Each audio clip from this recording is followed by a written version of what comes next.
The hourglass and the coin. Why the people who don't want to know are the most dangerous people in the room. Congratulations! You already know everything you need to know. Your instincts are sharp, your read on people is accurate, and that confident feeling you have about how things work is almost certainly correct.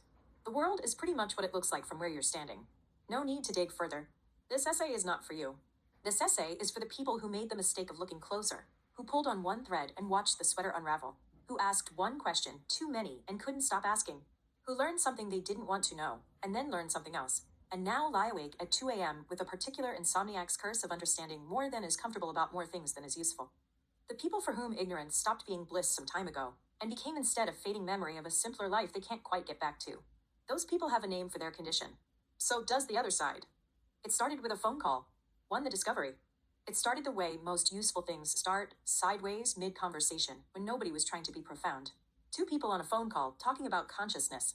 Not the academic kind, not the philosophy department kind with the hard problem and the qualia and the footnotes. The real kind. The kind where you're trying to figure out why it feels like something to be alive, and whether that feeling requires difficulty to sustain itself, or whether ease and comfort would be just as good, or whether the whole thing falls apart without friction. Someone brought up the Matrix. Specifically, a detail that doesn't get enough attention in the popular mythology of that franchise. The machines didn't build the Matrix we know on the first try. Their first attempt was a paradise, a perfect world. No suffering, no loss, no grinding daily indignity of being a body with needs, and a mind that can't stop noticing things. And the humans rejected it. Not consciously, they didn't vote it down or file complaints. Their minds simply refused to accept it. The simulation collapsed because perfection turned out to be uninhabitable. So the machines rebuilt it with struggle baked in, with failure and grief and the particular texture of a world that pushes back, and that version held. The implication is worth sitting with. Consciousness might not just tolerate friction. It might depend on it. A mind with nothing to push against may not be a mind at all, just a light left on in an empty room. And then, in the middle of processing that, came the blurt, "Ignorance is bliss," said almost automatically as a caption, as the obvious annotation to the story of the failed paradise. The humans in the first Matrix were too blissful. Their ignorance of suffering was so complete that their minds couldn't hold the simulation together. And then, 3 seconds later, the other side of the coin clicked into place. That's the opposite of the curse of knowledge. This is the thing about genuine insight. It doesn't feel like thinking. It feels like recognition. Like something that was already true, just became visible. The two concepts had been sitting in separate rooms for decades, both well documented, both widely discussed, and nobody had formally introduced them as the same phenomenon observed from opposite ends. 2. The coin, two sides of the same gap. Let's establish the terms before we do anything with them. Ignorance is bliss is the older phrase, pulled from Thomas Gray's 1742 poem, and adopted by common usage to mean something simple. Not knowing something painful spares you the pain of knowing it. In its casual form, it's a shrug. Don't tell me, I don't want to know. In its deeper form, it describes a genuine cognitive state. The novice's confidence, the beginner's boldness, the particular freedom that comes from not yet understanding how complicated something actually is. The novice doesn't worry about what they don't know because they don't know what they don't know. Their map of the territory is incomplete, but it doesn't feel incomplete. It feels like a complete map of a smaller territory. They move through the world with a lightness that expertise destroys, not because expertise is bad, but because expertise reveals how much more territory there is, and that revelation has a weight to it. The curse of knowledge is the more formally documented concept. Economists Kammerer, Lowenstein, and Weber named it in a 1989 paper studying how people communicate once they've learned something. The finding, stripped to its core: once you know something, you cannot reliably simulate not knowing it. The knowledge changes you at a structural level. You lose access to the experience of genuine ignorance about that thing, and you cannot fully recover it through imagination or effort. Experts struggle to explain their expertise because they've forgotten what it was like to not have it. Teachers misjudge what's obvious. Engineers build products that mystify users. The knowledge itself becomes a blind spot, not because the expert lacks intelligence, but because the knowing overwrites the not knowing and the original file can't be restored. Now here's the move this essay is making. These are not two different phenomena. They are one phenomenon observed from opposite shores of the same gap. Think about what both concepts are actually describing. In ignorance is bliss, the observer is on the novice side of an epistemic gap, looking across at knowledge they don't have, unaware of the gap's full dimensions. In the curse of knowledge, the observer is on the expert side of the same gap, looking back at where they came from, unable to see it clearly because the crossing has changed them too much. Same gap, same distance, different vantage point. Two sides of the same coin. This is not a metaphor being stretched to fit. The gap itself is identical, the distance between what a person knows and what they don't. Ignorance is bliss is what that gap looks like from below. The curse of knowledge is what it looks like from above. Flip the coin and you're looking at the same geographical feature from the opposite direction. The canyon doesn't change. Your position relative to it does. The coin metaphor earns its keep because it captures the relationship. Two sides, one object, inseparable. You cannot have a coin with only one face. You cannot have ignorance as bliss without the curse of knowledge waiting on the other side, and vice versa. Every expert was once a novice. Every novice is a potential expert. The coin exists wherever there is something to know, and someone who doesn't yet know it, which is to say, everywhere, always. But the coin doesn't capture everything. It implies a kind of symmetry, that the two states are equivalent, that you can move freely between them. That flipping is just a matter of turning the object over. And that's where the metaphor breaks down. Because you can't flip the coin. The crossing only goes one way. 3. The hourglass, the one-way trap. This is why we need a second metaphor, doing a different job. The coin names the duality. The hourglass names the directionality. Sand falls through an hourglass in one direction. Always down, always through, never back. You can flip the hourglass and start the process again, but that's not the same grain of sand going back up, that's a new run of the process. The grain that fell is gone from the upper chamber permanently. Knowledge works the same way. Each thing you learn is a grain of sand that drops through the aperture. Before it falls, you're in the upper bulb, the bliss end, the novice space, the place where the territory feels knowable and the map feels adequate. After it falls, you're in the lower bulb.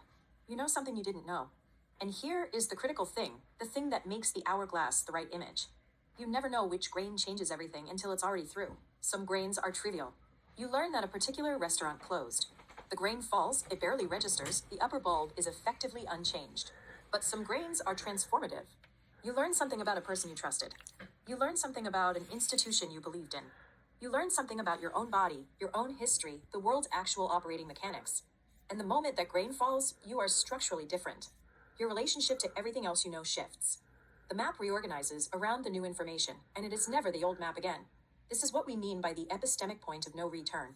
It's the specific moment, unremarkable in advance, irreversible in retrospect, when a piece of knowledge moves from unknown to known, and the crossing cannot be undone. You've read the thing you can't unread. You've seen the thing you can't unsee. The grain is through.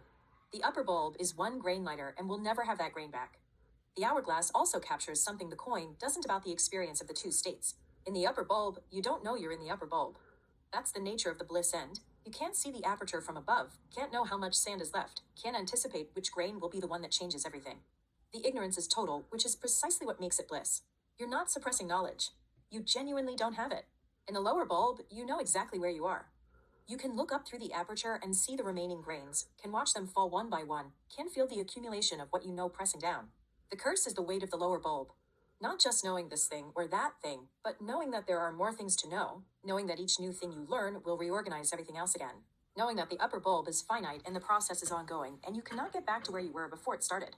The only people who can maintain the experience of the upper bulb permanently are people who stop learning. And stopping learning is its own kind of loss, a different trap, a chosen poverty. The bliss is real, but it is only available to those who don't seek. The moment you start seeking, the grains start falling. You don't get to decide which ones matter. 4. The science underneath. None of this is merely philosophical. The phenomena are documented, studied, replicated. What's being added here is the synthesis, the recognition that these studies are describing the same underlying structure from different angles. The curse of knowledge entered the formal literature in 1989 when Kammerer, Lowenstein, and Weber ran a series of experiments demonstrating that people who knew the answer to a question systematically overestimated how easily others would guess it. The knowing contaminated the knower's ability to model not knowing. This has since been replicated across domains, communication, education, product design, negotiation. It is robust and consistent. The Dunning-Kruger effect, documented by David Dunning and Justin Kruger in 1999, is the formal study of the upper bulb. People with limited competence in a domain tend to overestimate their own ability, precisely because the competence required to accurately assess performance is the same competence they haven't yet developed. The novice doesn't know enough to know they don't know enough. This is not stupidity. It is the structural condition of the upper bulb. The aperture is invisible from above. Between these two documented phenomena, the coin's existence is confirmed. Below the aperture, overconfidence, ease, bliss, the map that feels complete. Above the aperture, that is, on the expert side looking back, is the curse. The inability to reconstruct the experience of not knowing, the weight of accumulated knowledge, the loss of the beginner's confidence. But the most unsettling piece of science in this space doesn't fit neatly on either side of the coin. It sits in the middle and makes everything more complicated. Depressive realism. In 1979, Lauren Alloy and Lynn Abramson published research suggesting that mildly depressed people have more accurate assessments of certain aspects of reality than non-depressed people. Non-depressed people tend to overestimate their control over outcomes, overestimate how favorably others perceive them, and maintain a generally optimistic bias that is demonstrably incorrect when checked against objective measures. Depressed people, in certain contexts, simply see more clearly. The finding has been debated, refined, and partially qualified in the decades since. It is not a blanket statement that depression produces clear-sightedness. But the core observation has held well enough to force a genuinely uncomfortable question. What if the subjective experience of well-being, the bliss, is partially maintained by mild systematic delusion? What if the upper bulb is not merely a state of not yet knowing, but a state that actively resists accurate knowing in order to remain functional? If that's true, it has a dark implication for the hourglass model. It means that falling through the aperture isn't just about accumulating knowledge. It's about losing a certain kind of cognitive protection. The bliss wasn't only ignorance, it was a buffer. And once the buffer is gone, the knowledge arrives without insulation. This might explain why the curse of knowledge is experienced not just as inconvenience, a difficulty in communicating with novices, but as a weight. As something that changes not just what you know, but how it feels to know it. The expert is not just more informed than the novice. The expert is more exposed. 5. Where IT gets weaponized. Everything above is value neutral. Knowledge falls through the aperture. Bliss gives way to curse. The hourglass runs. These are descriptions of how cognition works, not prescriptions for what to do about it. But the structure described here doesn't stay neutral in the real world. It gets used. The most common exploitation of the coin is the weaponization of the novice's upper bulb position. If a bystander hasn't yet learned the relevant context, doesn't know the history, the precedent, the full sequence of events, they will interpret what they see through whatever partial frame is available to them. This is not a character flaw. It is the structural condition of the upper bulb. You cannot know what you don't know. But it means that whoever controls the first piece of information a novice receives controls the frame through which all subsequent information is interpreted. This is why decontextualized fragments travel faster than context. A 10-second clip is easier to share than the 15-year record it's being clipped from. A headline is easier to absorb than the story it summarizes. The first frame wins not because it's more truthful, but because it gets to the upper bulb observer first, and the upper bulb, by its nature, receives the first frame as if it were the whole frame. The novice doesn't know the context is missing. The map feels complete. The deliberate manufacture of ignorance is the sophisticated version of this exploit. Institutions, organizations, and individuals who benefit from others not knowing something have strong incentives to maintain that not knowing. Delayed information. Circular referrals. Technical language that obscures rather than clarifies. The bureaucratic labyrinth that requires years of effort to navigate and produces nothing legible at the end of it. These are not always accidental. Sometimes they are the system working as designed to keep people in the upper bulb on particular questions, indefinitely. The person who has fallen through the aperture on that question, who has done the years of work, accumulated the documentation, carried the full weight of knowing, faces a peculiar social disadvantage. Their knowledge reads as obsession. Their persistence reads as instability. Their refusal to accept the decontextualized frame reads as an inability to move on. The curse is that knowing too much about something, in a world where most observers are still in the upper bulb, makes you less legible, not more. You speak from the lower bulb into a room full of people who cannot see the aperture you fell through. The coin, in this context, is not a curiosity. It is a mechanism of power. 6. The only escape. There are 2 exits from the trap, and neither is automatic. The first is what we might call deliberate reconstruction, the expert's discipline of actively working to rebuild the novice's experience of a domain they have mastered.